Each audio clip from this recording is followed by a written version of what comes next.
نحمده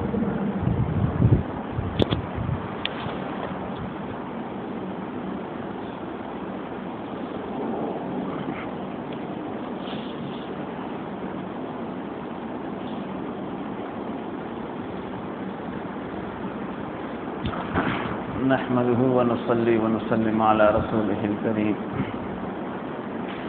اما بعد بسم الله الرحمن الرحيم اللهم صل على سيدنا ومولانا محمد وعلى آل سيدنا ومولانا محمد وبارك وسلم وصل عليه۔ کل کے سبق میں نبی کریم صلی اللہ علیہ وسلم کے بعثت کے بعد کی کچھ حالات و واقعات ذکر کیے گئے ہیں۔ آج بھی انشاءاللہ انہی کا تسلسل آگے بڑھایا جائے گا۔ اس سے پہلے یہ بات سمجھنا ضروری ہے کہ اللہ کے نبی صلی اللہ علیہ وسلم کے اوپر جو پہلی وحی نازل ہوئی تو اس کے بعد کتنا عرصہ فترت وحی کا گزرا۔ فترہ وحی سے مراد یہ ہے کہ وحی کا آنا کچھ عرصہ کے لیے موقوف ہو جائے اور وحی نہ آئے۔ تو ایسے وقت میں نبی کریم صلی اللہ علیہ وسلم کے اوپر قلق اور اضطراب کی کیفیت تھی، اور آپ غمگین تھے کہ اللہ سبحانہ و تعالیٰ کی طرف سے وحی کیوں نہیں آ رہی، چونکہ آپ وحی کا مزہ چکھ چکے تھے اور اللہ سبحانہ و تعالیٰ سے تعلق اور قرب کی جو لذت ہے وہ آپ پا چکے تھے۔ اس وجہ سے آپ اضطراب کا شکار تھے کہ اللہ کی طرف سے وحی موقوف کیوں ہوگی۔ تو ایسے میں آپ کبھی کبھی پہاڑوں پہ چلے جاتے، کبھی غار میں چلے جاتے، اور ایک کتاب میں یہ روایت لکھی ہے کہ آپ کا دل کسی وقت ایسا بھی کرتا کہ میں پہاڑ سے کود جاؤں اور اللہ سے ملاقات کر لوں، یعنی میری جان چلی جائے اور اللہ پاک سے ملاقات ہو۔ یہ وقت بڑا مشکل وقت تھا، لیکن اللہ کی حکمت ہے، اللہ کے فیصلے ہیں، اللہ ہی بہتر جانتا ہے کہ اللہ نے ایسا کیوں کیا۔ اس میں بھی اللہ کے نبی کی تربیت مقصود تھی، اس کے ساتھ ساتھ تعلق میں شدت مقصود تھی کہ انسان جب کسی چیز سے تھوڑا سا دور ہوتا ہے تو پھر اس کی طرف زیادہ شوق، زیادہ رغبت کے ساتھ اس کے قریب ہونے کی کوشش کرتا ہے۔ تو یہ فطرت کا زمانہ ایسے گزرا۔ اب مختلف روایاتیں ہیں، کچھ روایات میں ایسے ہے کہ آپ کا یہ جو فطرت کا زمانہ گزرا یہ 3 سال ہے، بعض روایتوں میں 40 دن ہے، بعض روایتوں میں تھوڑے سے دن ہے، 3 دن یا 4 دن ہے۔ بہرحال ایک وقت ایسا آپ سے گزرا کہ جبرائیل علیہ السلام نہیں آئے، اللہ کی طرف سے کوئی وحی نہیں آئی اور آپ بڑے غمگین رہے۔ اس کے بعد پھر جب دوبارہ لگاتار ترتیب سے وحی آنا شروع ہو گئی تو وحی بڑی، چونکہ اللہ کا کلام ہے اور اللہ پاک نے قرآن میں فرمایا انا سنلقی علیک قولا ثقیلا، کہ ہم آپ کے اوپر ایک ایسا قول نازل کریں گے جو بہت ثقیل ہے، بہت بھاری ہے۔ اب کتابوں میں یہ بات مذکور ہے کہ وحی کی جو شدت ہوتی تھی وہ بہت زیادہ ہوتی تھی۔ سخت سردی کے موسم میں بھی جب وحی نازل ہوتی تو آپ کی پیشانی پہ پسینے کے قطرے نمودار ہو جائے، یعنی اتنی شدت اس کی ہوتی۔ اسی طرح یہ بات بھی کتابوں میں لکھی ہے کہ آپ کسی اونٹنی پہ یا کسی سواری پہ بیٹھے ہوتے اور وحی نازل ہو جاتی تو وہ سواری اس بوجھ کو برداشت نہ کر سکتی اور وہ زمین پہ بیٹھ جاتی، گرنے کی صورت میں وہ بیٹھ جاتی۔ اسی طرح حضرت زید بن ثابت رضی اللہ تعالیٰ عنہ سے روایت ہے، وہ کہتے ہیں کہ 5ویں پارے کی جو آیت ہے غیر اولی الضرر، یہ جو آیت ہے، یہ آیت جب نازل ہوئی تو اللہ کے نبی بیٹھے ہوئے تھے اور میں بالکل آپ کے ساتھ جڑا ہوا بیٹھا تھا اور میری ران نیچے تھی، آپ کی ران اوپر تھی۔ تو جب وہی نازل ہوئی تو مجھے ایسے لگا کہ میری ران ٹوٹ جائے گی، چورا چورا ہو جائے گی۔ اسی طرح حضرت اسما کی روایت ہے کہ آپ ایک اونٹنی پہ بیٹھے تھے اور جب وہی نازل ہوئی تو وہ اونٹنی جس طرح گر جاتی ہے اس طرح گرتے ہوئے بیٹھ گئی۔ اسی طرح ایک صحابی سے روایت ہے کہ میرا بازو آپ کی بالکل ران کے ساتھ لگا ہوا تھا، تو جیسے ہی وہی نازل ہوئی تو مجھے لگا کہ میرا بازو آج ٹوٹ جائے گا، جسم سے الگ ہو جائے گا۔ تو اتنی شدت وحی کی ہوتی تھی۔ تو اسی وجہ سے قرآن کریم کے بارے میں اللہ نے فرمایا 22ویں پارے میں انا عرضنا الامانۃ علی السماوات والارض والجبال، ہم نے اپنی امانت آسمانوں، زمینوں اور پہاڑوں کو دی، لیکن انہوں نے انکار کر دیا کہ ہم اس کو نہیں اٹھا سکتے۔ اسی طرح 28ویں پارے میں ہے، اللہ پاک نے فرمایا لو انزلنا ھذا القرآن علی جبل لرأیتہ خاشعا متصدعا من خشیۃ اللہ، اگر ہم یہ کلام الہی کسی پہاڑ پہ نازل کریں تو وہ بوجھ برداشت نہ کرتے ہوئے ریزہ ریزہ ہو جائے، وہ ڈر اور خوف کی وجہ سے ریزہ ریزہ چورا چورا ہو جائے۔ تو یہ اللہ کی تجلی کا بھی یہی عالم ہے، اللہ کے کلام مبارک کا بھی یہی عالم ہے کہ کوہ طور پہ جب حضرت موسیٰ علیہ السلام نے کہا کہ اے اللہ میں آپ سے ہم کلام ہونا چاہتا ہوں، تو اللہ پاک نے فرمایا کہ اگر میری تجلی کو آپ نے برداشت کر لیا تو آپ مجھ سے ہم کلام ہو جائیں گے۔ تو اللہ نے اپنی تجلی جب طور کوہ پہ نازل کی تو وہ سرما بن گیا، ریزہ ریزہ بن گیا، اور کچھ لوگوں کا خیال ہے کہ یہ جو سرما ایجاد ہوا وہ اسی پہاڑ سے ایجاد ہوا۔ تو کوہ طور آج بھی ہم نے تو ویڈیو میں دیکھا ہے، پتہ نہیں اس میں حقیقت کتنی ہے، اللہ بہتر جانتا ہے۔ بہرحال اس میں ہمیں یہ بات نظر آئی ہے کہ ارد گرد کے سارے پہاڑ چٹان کی طرح ہیں، بڑے بڑے پتھروں کی طرح ہیں، اور کوہ طور جو ہے وہ بالکل ریزہ ریزہ چورا چورا ہو چکا، اور جب سے چورا چورا ہوا تب سے اب تک ویسا ہی ہے۔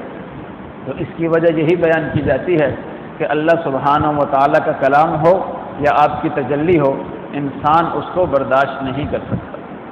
لیکن پھر سوال یہ پیدا ہوتا ہے کہ چھوٹے چھوٹے بچے قرآن کریم حفظ کر لیتے ہیں، ان کے سینوں میں قرآن محفوظ ہو جاتا ہے، تو وہ کیسے اس قرآن جیسی عظیم الشان اور بھاری اور ثقیل کتاب کو اپنے سینوں میں محفوظ کر لیتے؟ تو اس کا بڑا ہی آسان، بڑا ہی پیارا اور خوبصورت جواب ہے کہ جب جلال کسی جمال سے گزر کے آتا ہے تو اس کی سختی کم ہو جاتی ہے، اور اس کی گرمی ٹھنڈک میں بدل جاتی ہے، اس کی سختی نرمی میں بدل جاتی ہے۔ تو اللہ سبحانہ و تعالی جلالی ذات ہیں، اور ہمارے نبی کو اللہ پاک نے جمال عطا کیا ہے۔ اس وجہ سے جب اللہ کا کلام ہمارے نبی کے دل پہ آیا، پھر دل سے ہوتے ہوئے آپ کی زبان سے اس امت کو ملا، تو اس امت نے اس کو اٹھا لیا، اس کو برداشت کر لیا اور اس کو قبول کر لیا۔ اگر یہ اللہ کے نبی کے واسطہ کے بغیر آتا، آپ کے دل اور زبان سے ہو کے نہ آتا، تو یہ ہمیں مار دیتا۔ جس شخص کے کانوں میں اس کی آواز پڑتی وہ پھٹ جاتی، اور وہ جو ہے چیخیں مار کے مر جاتا، وہ اس کو تحمل نہ کر سکتا۔ تو یہ اللہ سبحانہ و تعالی نے اپنے نبی کو جو بھیجا تو وہ بہت اعتبارات سے ہمارے لیے رحمت بھی ہیں، اللہ کا احسان بھی ہیں، اور ایک اعتبار یہ بھی ہے کہ ہم اللہ کا قرآن پڑھتے ہیں، اس سے برکت حاصل کرتے ہیں، اس سے شفا حاصل کرتے ہیں، اس سے اپنے لیے ہدایت لیتے ہیں، اپنی دینی اور دنیاوی عملی و قولی زندگی میں اس سے رہنمائی لیتے ہیں۔ تو یہ سب کچھ تب ممکن ہوا کہ وہ کلام الہی زبان مبارک محمد مصطفیٰ صلی اللہ علیہ وسلم سے آئے۔ اگر اس کے علاوہ ڈائریکٹ آتا تو ہم جو ہے اس کو برداشت نہ کر سکتے، جیسے ہی ہمارے کانوں میں پڑتا ہم چیخ مار کے مر جاتے، ہمارے کلیجے پھٹ جاتے۔ تو یہ اللہ کا احسان ہے اور یہ ہمارے نبی کی رحمت ہے۔ اس وجہ سے رحمت للعالمین کا ایک معنی اور مفہوم یہ بھی بیان کیا جاتا ہے کہ اللہ کے نبی پوری کائنات کے لیے رحمت ہیں، کہ اللہ کا کلام پوری کائنات میں نہ تو آسمان برداشت کر سکتا ہے، نہ زمین برداشت کر سکتی ہے، نہ پہاڑ۔ حالانکہ آسمان، زمین اور پہاڑ کائنات میں طاقتور چیزیں تصور ہوتی ہیں، اگر وہ برداشت نہیں کر سکتی تو باقی کمزور چیزیں کیسے برداشت کریں؟ تو پوری کائنات کا جو وجود باقی ہے، اس کلام الہی کو لینے کے باوجود، در و دیوار اس کی سماعت کرنے کے باوجود اپنی جگہ پہ قائم ہیں، جامد و ساکت ہیں۔ اس کی وجہ نبی کریم محمد مصطفیٰ احمد مصطفیٰ تاجدار جود و سخا سرور دو عالم صلی اللہ علیہ وسلم کی ذات مبارک۔ تو بہرحال یہ سلسلہ چلتا رہا، وحی کا نزول بھی ہوتا رہا، اور اللہ کے نبی صلی اللہ علیہ وسلم خفیہ طریقے سے، خاموش طریقے سے لوگوں کو دعوت اسلام بھی دیتے رہے۔ جو قریبی دوست تھے، جن سے گپ شپ اچھی تھی، ان تک پیغام پہنچاتے رہے۔ پھر جو صحابہ مسلمان ہو چکے تھے وہ اپنے دوستوں کو، قریبی ساتھیوں کو پیغام پہنچاتے تھے، بہرحال اپنا ایمان ظاہر نہیں کرتے تھے۔ تو ابتداً کچھ لوگ مسلمان ہوئے، جب ان کی تعداد 40 ہوئی، 40ویں نمبر پہ حضرت عمر مسلمان ہوئے۔ پھر آپ لوگ مکہ میں آئے تو پھر آپ نے اعلانیہ دعوت اللہ کے حکم سے شروع کی۔ وہ اعلانیہ دعوت کا پیغام بھی اللہ نے قرآن میں دیا۔ سب سے پہلے کہا اپنے خاندان والوں کو ڈرائیں، پھر کہا کہ پوری امت کو آپ ڈرائیں۔ تو اس سے پہلے جو لوگ مسلمان ہوئے ان میں چیدہ لوگوں کا تذکرہ ہر سیرت نگار نے کیا ہے۔ ان میں ایک شخصیت ہیں ابو بکر صدیق رضی اللہ تعالیٰ عنہ، ان کے اسلام کا تذکرہ ہم کل کچھ کر چکے ہیں۔ دوسری شخصیت علی المرتضیٰ رضی اللہ تعالیٰ عنہ ہیں، ان کے اسلام کا تذکرہ بھی کسی نہ کسی حد تک ہم نے کر لیا۔ اس کے بعد حضرت یاسر رضی اللہ تعالیٰ عنہ ہیں، ان کا تذکرہ بھی کچھ نہ کچھ کیا ہے کہ وہ ایک حلیف قبیلے کے تھے، یعنی غلام قبیلے کے تھے، اور ایک ساتھی نے ان کو آزاد کر لیا تھا۔ آزاد ہونے کے بعد وہ رہتے تھے۔ تو پرانے زمانے میں قبائلی سسٹم ہوتا تھا، جو بندہ جس قبیلے کا ہوتا تھا، جس علاقے کا ہوتا تھا، وہیں اس کی عزت، وہیں مقام ہوتا تھا۔ اگر وہ کہیں اور سے آ کے آباد ہو جائے تو اس کی عزت اور اس کا مقام نہیں رہتا تھا۔ خاص طور پہ کوئی غلام ہو یا غلامی سے آزاد ہو تو اس کی اتنی حیثیت نہیں ہوتی تھی، لہذا اس کے اوپر ہر بندہ غصہ بھی دکھا لیتا تھا اور اپنا اظہار ناراضگی بھی کر لیتا تھا۔ لیکن جو قبیلے کے لوگ ہوتے تھے ان کے خلاف ایک دم کوئی کارروائی کرنے سے پہلے سوچا جاتا تھا کہ لڑائی نہ بن جائے، جنگ نہ بن جائے، کیونکہ یہ وہ خطہ تھا کہ جس خطے کے لوگ ہزاروں برائیوں کے باوجود کچھ ایسی کوالٹی اور خاصیات رکھتے تھے کہ ان کے اوپر کوئی حکومت نہیں کر سکتا تھا۔ یہ لوگ بہت جری ہوتے تھے، بہت بہادر ہوتے تھے، لڑائی سے گھبراتے نہیں تھے، بستر پہ مرنے کو، بیٹھ کے گھر میں مرنے کو بہت بزدلی اور بہت برا سمجھتے تھے۔ میدان جنگ میں تلوار کے زخم سے، نیزے کے زخم سے، تیر کے زخم سے مرنے کو یہ ہمت گردانتے تھے، بہادری گردانتے تھے، اور اسی طرح اکثر کیا کرتے تھے۔ اسی طرح وفاداری ان میں کوٹ کوٹ کے بری تھی، جس بات کا عہد کر لیں، معاہدہ کر لیں، پھر گردن کٹا دیتے تھے، اپنے عہد اور معاہدے سے پیچھے نہیں ہٹتے تھے، اور ہزاروں برائیوں، ہزاروں خامیوں کے باوجود جھوٹ نہیں بولتے تھے، سچی بات کرتے تھے۔ بے شک اپنے خلاف بات کریں گے لیکن سچی بات۔ تو اس طرح کچھ خاصیات ان کے اندر ایسی تھی کہ یہ لوگ پوری دنیا کو اپنے زیر نگی لانے کی طاقت اور صلاحیت رکھتے تھے، یہ لوگ پوری دنیا میں پیغام ہدایت پہنچانے کی صلاحیت رکھتے تھے۔ اس وجہ سے اللہ سبحانہ و تعالیٰ نے نبی کریم صلی اللہ علیہ وسلم کو بھیجنے کے لیے اس جگہ کا انتخاب کیا۔ اس کے علاوہ جغرافیائی طور پہ بھی یہ وہ جگہ ہے جو پوری کائنات کا مرکز ہے، تو یہاں سے برابر طریقے سے ہر طرف آواز کو پہنچایا جا سکتا ہے۔ اس کے علاوہ تجارتی طور پہ بھی یہ علاقہ مرکز رہا ہے، بلکہ ابھی تک مرکز چلتا آ رہا ہے۔ تو یہ کافی صورتیں تھیں، کافی وجوہات تھیں جن کی وجہ سے نبی کریم صلی اللہ علیہ وسلم کو اس خطہ مبارک میں بھیجا گیا۔ بہرحال حضرت یاسر جو تھے وہ، ان کے بارے میں ایک روایت تو وہ جو میں نے ذکر کر دی، ایک روایت یہ ہے کہ وہ یمن کے علاقے کے رہنے والے تھے، قحطانی قبیلے کے تھے۔ ان کا ایک بھائی گم ہو گیا تھا، اسے ڈھونڈنے کے لیے آئے تو وہ باقی بھائی تو یہاں سے واپس چلے گئے، اور ایک بھائی جو حضرت یاسر ہیں وہ یہیں رہ گئے۔ تو یہاں ان کی شادی حضرت سمیہ سے ہوئی۔ یہ اسلام کی پہلی شہید ہیں، یہ بھی حبشی نسل کی غلامہ تھی، آزاد کیا گیا، پھر ان کی شادی ان سے ہو گئی۔ تو یہ انہوں نے بھی اسلام کے لیے بڑی تکلیف برداشت کی۔ تو یہ وہ زمانہ تھا جس زمانے میں کوئی اپنا اسلام ظاہر نہیں کرتا تھا، اور اگر کوئی ظاہر کر دے تو اسے بڑی تکلیف کا نشانہ بنایا۔ تو حضرت سمیہ کو ابو جہل ظالم نے نیزہ مارا اور انتہائی نامناسب جگہ پہ نیزہ مار کے آپ کو شہید کیا۔ تو اسلام کی پہلی شہیدہ ہیں، اور اتنی بے دردی سے شہید ہوئی ہیں کہ شاید آج تک کوئی عورت اس طرح شہید نہ ہوئی ہو۔ اسلام کے لیے انہوں نے شہادت۔ تو ان کے بیٹے تھے حضرت عمار۔ حضرت عمار بھی جو ہے وہ حضرت بلال، حضرت عمار، حضرت صہیب، یہ قریب قریب مسلمان ہوئے، ایک دوسرے کے قریب مسلمان ہوئے۔ تو حضرت عمار بھی جب مسلمان ہوئے تو انہیں بھی بہت بری طرح مارا جاتا تھا، انہیں بھی بہت ظلم و تشدد کا نشانہ بنایا جاتا تھا۔ تو انہوں نے پھر اللہ کے نبی سے کہا کہ میرے لیے دعا کریں کہ اللہ مجھے ان سے نجات دے دے، تو اللہ نے پھر ایسی صورت بنا دی۔ تو ان کو اللہ کے نبی نے ایک موقع پہ کہا تھا، جب غزوہ خندق کے لیے خندق کھودی جا رہی تھی یا مدینہ المنورہ کی تعمیر ہو رہی تھی تو اینٹیں لائی جا رہی تھی، تو اس وقت ان کے سر پہ کسی نے شرارت کے طور پہ زیادہ اینٹیں رکھ دی، یہ اٹھا نہ پائے، وہ گر گئی اینٹیں۔ تو اللہ کے نبی نے دیکھ لیا، آپ نے ان کا وزن کم کیا اور ساتھ یہ بات کہی کہ اے عمار تمہیں مبارک ہو، تمہیں ایک باغی گروہ قتل کرے گا۔ تو یہ حدیث بخاری میں موجود ہے۔ تو ہمارے کچھ نادان دوستوں نے اس حدیث میں کچھ الفاظ کا اضافہ کیا اور وہ ایک نئے فرقے کی بنیاد بن گئی، جس کی وجہ سے امت میں نفرت اور مسلک پرستی پروان چڑھ گئی۔ آج بھی کچھ لوگ میڈیا پہ بیٹھتے ہیں تو وہ اس حدیث کو لے کے حضرت امیر معاویہ رضی اللہ تعالیٰ عنہ کو برا بھلا کہتے ہیں، حالانکہ وہ بھی صحابی ہیں، عمار بن یاسر بھی صحابی ہیں، اور حضرت علی بھی صحابی ہیں۔ تو صحابی ہونا ہی اتنا بڑا مقام ہے کہ صحابی ہونے کے ساتھ کوئی گناہ ہے تو معاف ہے، کوئی غلطی ہے تو معاف ہے، کوئی لغزش ہے تو معاف ہے، کوئی بھی بات صحابی ہونے کے ساتھ ہے تو صحابی ہونا اتنا بڑا مقام ہے۔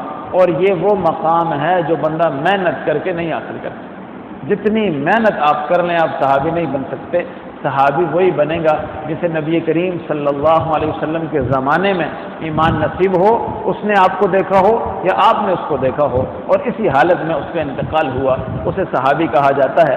اور یہ خاصیت اللہ کی طرف سے عطا کرتا ہے، لہذا یہ منصب وہبی منصب ہے، کسبی منصب نہیں ہے۔ کوئی بندہ محنت کر کے اور مجاہدہ کر کے اور عبادات کر کے اور ریاستیں کر کے اور صدقہ و خیرات کر کے اور جہاد کر کے یہ منصب حاصل نہیں کر سکتا۔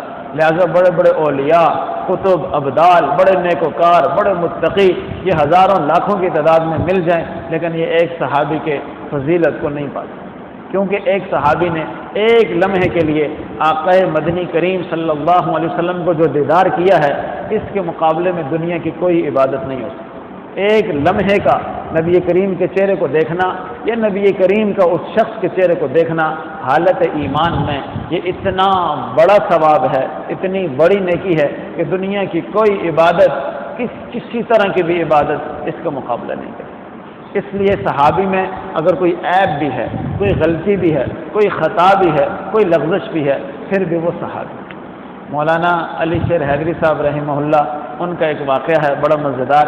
ان سے ایک بندے نے کہا کہ حضرت عمر اور حضرت ابوبکر صدیق نے اللہ کے نبی کو اپنی بیٹیاں زبردستی دیں۔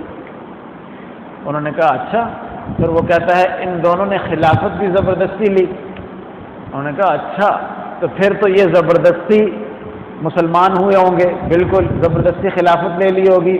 بالکل۔ زبردستی اللہ کے نبی کے وزیر اور مشیر بن گئے ہوں گے؟ بالکل۔ اور زبردستی روضہ رسول میں دفن بھی ہو گئے؟ بالکل۔ فرمایا پھر زبردستی جنت میں بھی چلے جائیں گے۔ جب زبردستی اتنی باتیں مان لی ہیں تو وہ بات بھی مان لو، تو زبردستی جنت میں، جب زبردستی اتنے کام کر لیے تو زبردستی جنت میں بھی۔ تو بہرحال یہ مسئلہ ذہن میں رکھ لیں کہ کوئی صحابی اس قابل نہیں ہے کہ ہم ان کے اوپر تنقید کریں، ان کے اوپر کیچڑ اچھالیں، ان کی ذات میں عیب نکالیں۔ اللہ نے رضی اللہ عنہ ورضوا کہہ دیا، اللہ نے کہا ان کے گناہ معاف کر دیے، گناہ کروائے ہیں تاکہ امت کو بتائیں کہ یہ امت عملی امت ہے، عملاً شریعت کو نافذ کیا جائے۔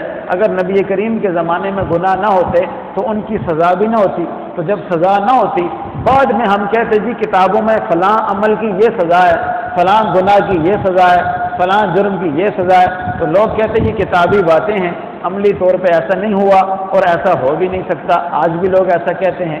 تو اللہ پاک نے تکوینی طور پہ یہ مرحلہ طے کر دیا کہ صحابہ سے گناہ کروائے، پھر ان کو شرعی سزائیں دی گئیں، پھر اللہ نے معاف کر دیا۔ حتیٰ کہ ایک صحابی کو جب زنا کی سزا ہو رہی تھی، رجم کیا جا رہا تھا، تو اس وقت ایک صحابی نے کہا کہ دیکھیں یہ مناسب عمل ان سے نہیں ہوا، اس لیے اتنی بری سزا ان کو مل رہی ہے۔ تو نبی کریم نے فرمایا ایسا نہ کہو، اس کی توبہ اگر سارے عرب پہ تقسیم کر دی جائے تو کوئی ایک عرب بھی جہنم میں نہ جائے، یعنی ان کے گناہ میں بھی اللہ نے اتنا ثواب رکھ دیا۔ اس لیے ہمیں بہت احتیاط کرنی چاہیے۔ بہرحال یہ جو حدیث ہے اس کا یہ ٹکڑا کہ آپ کو ایک باغی گروہ قتل کرے گا، یہ صحیح سند سے ثابت ہے۔ اس سے اگلا ٹکڑا سند سے ثابت نہیں ہے، وہ لوگوں نے جوڑ دیا ساتھ، وہ یہ ہے کہ یہ ان کو جنت کی طرف بلائیں گے، وہ ان کو جہنم کی طرف لے کے جائیں۔ تو یہ ٹکڑا جو ہے یہ بخاری کے حاشیے میں مذکور تھا، بعد میں متن میں کسی نے لگا دیا۔ اب آج کل کے نسخوں میں متن میں چلتا آ رہا ہے تو لوگ اس ٹکڑے کو دیکھ کے لوگوں کو دھوکہ دیتے ہیں، حالانکہ ایسی بات نہیں ہے۔ پھر جو باغی جو لوگ تھے وہ پتہ نہیں ہے کس نے قتل کیا۔ بعض لوگ کہتے ہیں حضرت امیر معاویہ کے گروہ نے کیا، بعض لوگ کہتے ہیں حضرت علی کے گروہ نے کیا، اور بعض لوگ کہتے ہیں حضرت امیر معاویہ رضی اللہ تعالیٰ عنہ کے لشکر میں ایک گروہ ناسبی لوگوں کا تھا، انہوں نے قتل کیا۔ جس طرح حضرت علی رضی اللہ تعالیٰ عنہ کے لشکر میں ایک گروہ جو تھا وہ خارجی تھا، ایک گروہ جو تھا وہ رافضی تھا، تو اس طرف ایک گروہ ناسبی تھا۔ تو یہ جو گروہ تھے یہ حضرت امیر معاویہ کی اتباع نہیں کرتے تھے، ادھر جو گروہ تھے وہ حضرت علی کی اتباع نہیں کرتے تھے، وہ